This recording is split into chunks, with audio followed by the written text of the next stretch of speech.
Hello प्यारे बच्चों, तो कैसे हैं आप लोग। उम्मीद करता हूं कि आप लोग अच्छे होंगे और तैयारी भी आप लोगों को काफ़ी ज़्यादा अच्छा चलता होगा। तो आज मैं प्रश्नावली 3.1 का क्वेश्चन नंबर 2 बनाऊंगा, जो कि ग्राफ विधि से बनाना है हमको। ठीक है, तो मैं प्रश्नावली 3.1 बोर्ड पे लिख दिया हूँ। मैं क्वेश्चन देख लेता हूँ, क्वेश्चन कौन सा है। तो क्वेश्चन है, यहाँ पे क्वेश्चन कह रहा है, क्रिकेट टीम के एक कोच ने 3900 रुपये में 3 बल्ले तथा 6 गेंद खरीदी। तो यहाँ क्रिकेट टीम के एक कोच है, वो 3900 रुपये में 3 बल्ले तथा 6 गेंद खरीदता है। यहाँ दो स्टेटमेंट है।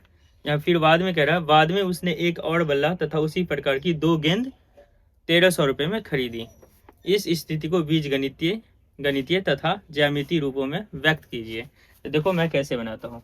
यहाँ मैं बना लूंगा, सबसे पहले लिख लेता हूँ क्वेश्चन नंबर 2। तो क्वेश्चन नंबर 2 में जो स्टेटमेंट है उसके अकॉर्डिंग हम मान लेंगे। यहाँ क्रिकेट टीम के एक कोच ने 3900 रुपये में 3 बल्ले तथा 6 गेंदें खरीदी। तो दो चर वाले रैखिक समीकरण है, तो बल्ला को हम मानेंगे x, तो गेंद को क्या मानेंगे y। तो मान लेते हैं, माना कि बल्ला का मूल्य बराबर, माना कि बल्ला का मूल्य, तो बल्ला का मूल्य हो जाएगा x रुपया। तो बल्ला का मूल्य कितने में खरीदा, वो x रुपया में, तथा गेंद का मूल्य हो जाएगा, गेंद का मूल्य बराबर, तो गेंद को हम क्या मान लिए y, क्योंकि ये दो चर वाले रैखिक समीकरण है, तो दोनों चर राशि ही होगा। अब यहाँ हम प्रश्न से लिख लेते हैं,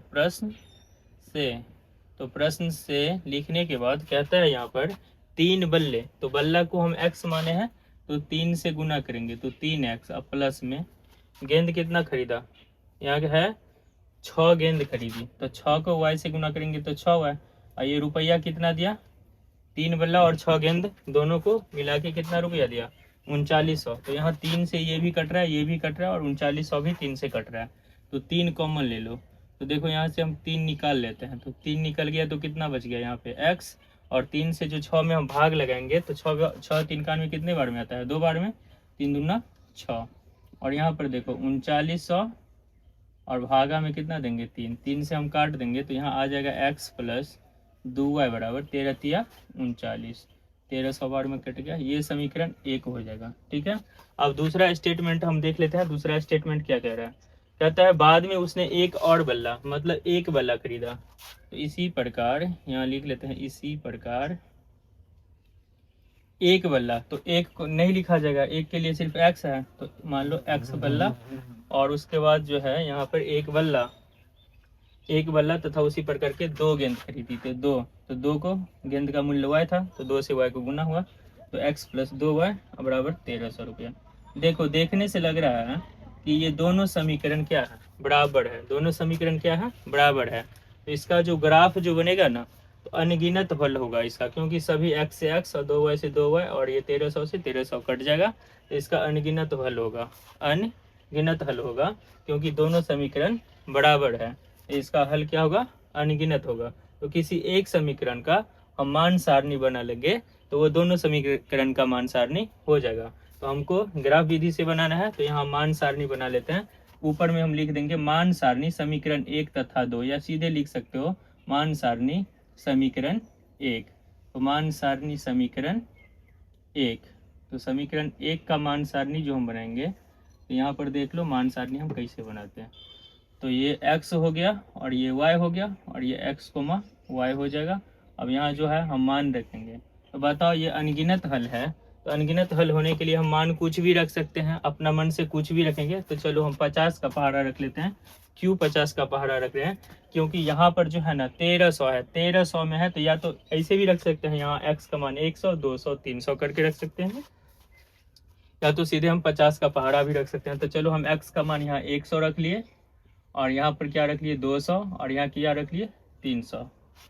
अनगिनत हल है, तो हम अपना मन से मान रखेंगे। ठीक है, तो देखो यहाँ पर हम लिख देते हैं समीकरण में x बराबर 100 रखने पर, कितना रख दिए, x बराबर 100 रखने पर।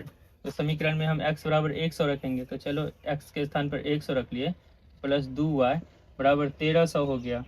तो 2y बराबर हो जाएगा 1300, और माइनस कितना हो जाएगा 1300, और माइनस में 100, तो 2y बराबर कितना हो गया 1200। तो y बराबर हो जाएगा 1200 बटे 2। 2 से हम काट दिए तो y का मान कितना आ गया 600। अगर हम x का मान 100 रख रहे हैं तो y का मान कितना आ रहा है 600। तो यहाँ हम लिख लिए 100, 600। ठीक है। इसी प्रकार फिर हम x बराबर कितना रख लेते हैं 200 रख लेते हैं। x का मान हम कितना रख लिए 200। x का मान कितना हम रख लिए 200। तो देखो यहाँ पर x के स्थान पर 200 रखेंगे तो 200 प्लस 2y और बराबर 1300। यहाँ पर देखो 2y बराबर 1300 और ये 200 उधर जाएगा तो माइनस हो जाएगा। तो 2y बराबर कितना आ गया 1100। तो 2 से जो डिवाइड करेंगे 1100 को तो कितना आएगा कट के y का मान आएगा 550। तो यहाँ कितना आ गया 200 रखे तो 550। यहाँ हम लिख सकते हैं 200, 550। ठीक है। अब हम x का मान जो है कितना रख लेंगे 300। फिर x बराबर 300 रख लो। तो 300 रखने पर x का मान अगर हम 300 रख रहे हैं यहाँ पर देखो x का मान अगर 300 रख लेते हैं तो 300 और प्लस में कितना हो जाएगा 2y और बराबर में 1300। तो 2y बराबर हो जाएगा 1300 में से 300 उधर जाएगा तो घट जाएगा। तो 2y बराबर हो जाएगा 1000। तो y का जो मान होगा यहाँ लिख देते हैं। तो y बराबर हो जाएगा 1000 बट्टे 2 और ये कट गया तो y का मान हो गया 500। तो यहाँ कितना आ जाएगा 500। अगर हम 300 रख रहे हैं तो y का मान कितना आ रहा है 500। तो इस प्रकार हमारा मान सारणी बन गया। अब हम ग्राफ पर देख लेंगे इस क्वेश्चन को। देखो क्वेश्चन नंबर 2 का मान सारणी मैं यहाँ पे बना लिया हूँ जिसका अनगिनत हल था। तो समीकरण 1 और समीकरण 2 दोनों का मान सारणी यही होगा। अब हम इसको ग्राफ पर बना लेते हैं। तो जैसे कि हम ग्राफ पे बना रहे हैं यहाँ पर हम खींच लेते हैं ग्राफ। तो ये देख लो ये हो जाएगा y अक्ष, ये y अक्ष हो गया। अब हम x अक्ष खींच लेते हैं। तो ये कितना, ये क्या हो जाएगा, ये हो जाएगा x अक्ष। ये x अक्ष हो गया, इसको हम मूल बिंदु बोलते हैं। जहाँ x अक्ष और y अक्ष काटेगा एक दूसरे को उसको मूल बिंदु कहा जाता है। ये हो जाएगा x और ये वाला हो जाएगा x डैश। ये 0 हो गया। अब देखो अंतराल के अकॉर्डिंग इसमें 100 लिए हैं तो हम अंतराल 100 का ही मान लेते हैं। ठीक है। इसको हम 100 का अंतराल मान लेते हैं। तो यहाँ हो जाएगा 100 और ये हो जाएगा 200 और ये 300 और ये 400 और ये हो जाएगा 500 और ये हो जाएगा 600 और ये हो जाएगा 700। हम 700 तक ले लिए। इसी प्रकार हम नीचे में ले लेते हैं। तो ये हो जाएगा 100, ये हो जाएगा 200 और ये हो जाएगा 300 और ये हो जाएगा 400, 500, 600 और 700। ठीक है। ये y डैश इधर माइनस में हो जाएगा सभी। इधर भी 100 हो गया, ये 200 हो गया, 300, 400। चलो इधर हम 500 तक ही रख लेते हैं। ठीक है। क्योंकि माइनस में हमें बिंदु ज़्यादा नहीं है। इधर हम 100 से लेंगे तो ये 100 हो जाएगा, ये हो जाएगा 200 और ये 300, 400 और ये 500 और ये 600 और यहाँ ये हो जाएगा 700। चलो इसको हम बढ़ा लेते हैं। तो ये हो जाएगा y। ठीक है। अब हम मान सारणी यहाँ पर देख लेते हैं। x कितना है 100 तो y कितना है 600। तो यहाँ ग्राफ में देखो x 100 तो y 600। ये वाला बिंदु हो जाएगा, ये हो गया 100, 600। ठीक है। फिर यहाँ पर देखो x कितना है 200 तो y है 550।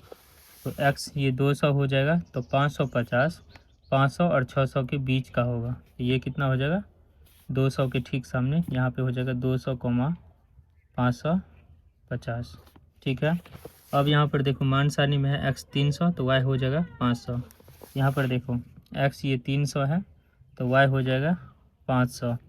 ये हो गया 300, 500, ये 550 था। ठीक।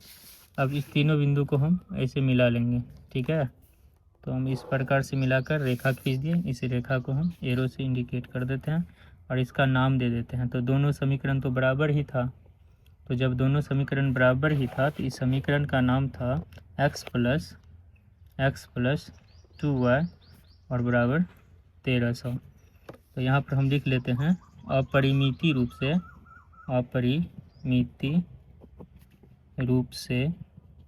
रूप से अनेक हल होगा। इस प्रकार ये बन गया, आंसर हो जाएगा।